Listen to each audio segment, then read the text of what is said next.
Most people don't get lied to because they're naive. They get lied to because they ignore the signs, the charm, the timing, the carefully crafted questions that seem harmless but are actually traps. Liars rarely walk around with obvious tells. They don't always avoid eye contact. They don't always stutter or act nervous.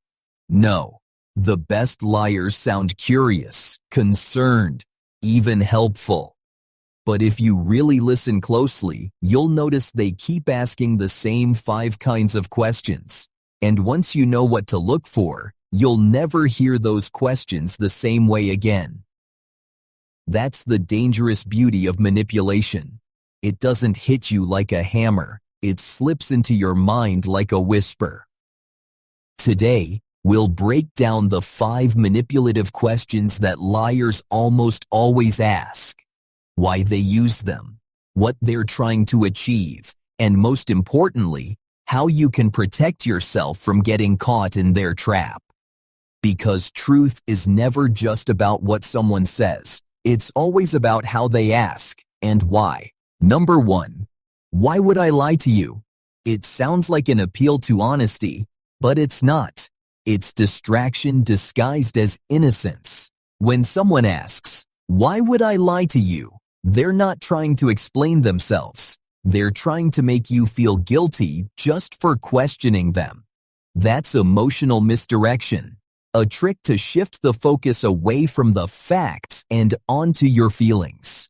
Instead of disproving your doubts with evidence, they pressure you to silence those doubts altogether. And if you fall for it, you stop asking questions, you second-guess your own instincts, and you hand them another chance at your trust. The smarter move? Don't get pulled into debating the question itself.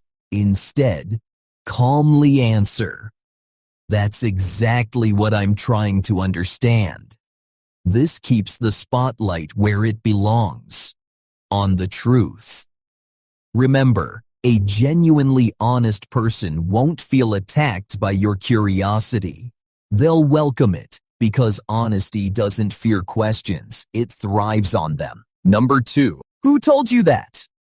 It sounds harmless, maybe even curious, but it's not about clarity, it's about control. A liar isn't asking because they care about the truth. They're hunting for names, for weak links, for the person who exposed them. Suddenly, the spotlight shifts. It's no longer about what they did, but about who dared to speak. This is one of the oldest tricks in the book, redirecting blame and isolating the truth teller.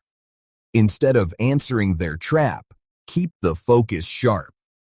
The source doesn't matter. What matters is whether it's true.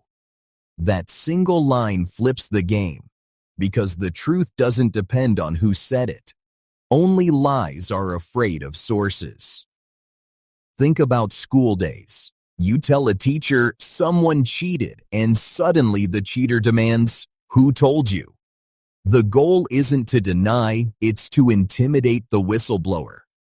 Dale Carnegie once wrote, "Criticism is futile because it puts a person on the defensive."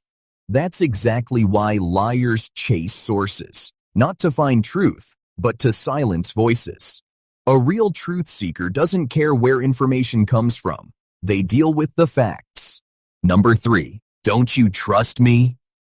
It feels like a plea for connection, but it's really a weapon. The question isn't about trust, it's about power. In that moment, the liar flips the script. Now you are the one on trial, forced to explain why you don't trust them, instead of them proving they're worthy of trust. But here's the truth. Trust isn't a gift. It's not some default setting that people are automatically entitled to. Trust is earned, moment by moment, through honesty, consistency, and integrity. So when someone demands trust instead of demonstrating it, that's a blazing red flag.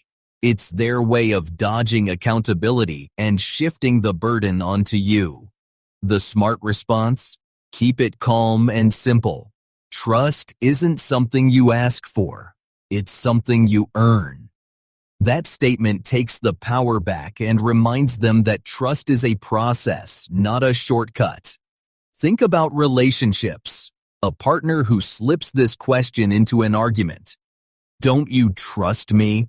usually isn't seeking love. They're avoiding responsibility. Psychologist Brené Brown explains that trust is built in small moments of kept promises, not in grand declarations. And history shows this too. Leaders who begged for blind trust often had the most to hide. Number 4. Are you really going to make a big deal out of this? It sounds like a question about perspective, but it's really pure gaslighting. The liar isn't minimizing the situation, they're minimizing you. They want you to believe you're being dramatic, oversensitive, or unreasonable. Because if they can make you doubt your reaction, they can bury the truth even deeper. This tactic shifts the focus from their behavior to your emotions. Suddenly, you're defending the way you feel instead of questioning what they did. That's the genius of gaslighting. It makes you distrust your own instincts. The best comeback is direct and sharp. If it's not a big deal, then why did you hide it? That single sentence reverses their logic and forces the spotlight back on the facts. An honest person won't resent your concern. Only liars treat the truth as an inconvenience. We've all seen this play out in daily life. A boss caught hiding numbers brushes it off. "It's nothing serious, don't exaggerate." Or a friend who broke trust insists, "You're overreacting."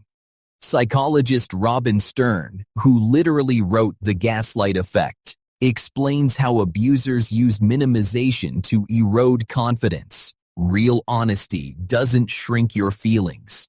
It validates them. If someone truly values the relationship, they'll engage with your concerns instead of mocking them. Remember, the moment someone belittles your pain to protect themselves, you're staring at manipulation in its purest form.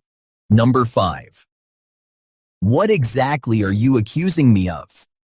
On the surface, it sounds like a call for clarity, but it's really a power move. Liars use this line to make you feel like the aggressor. The moment you hear it, the script flips. Suddenly, you're the one who has to defend your tone, your choice of words, even your right to ask. Instead of them being accountable for their actions, the entire conversation shifts toward whether you've crossed a line. That's the trap. They want you to retreat, soften your stance, or even apologize, which takes the spotlight off their behavior. The smart way to counter this tactic is to stay calm and measured. "I'm not accusing you. I'm asking a question, and I'd like a clear answer." No heat, no drama, just steady focus on the facts. That response holds the frame of the conversation, no matter how much they try to bend it. In workplaces, you'll often see this.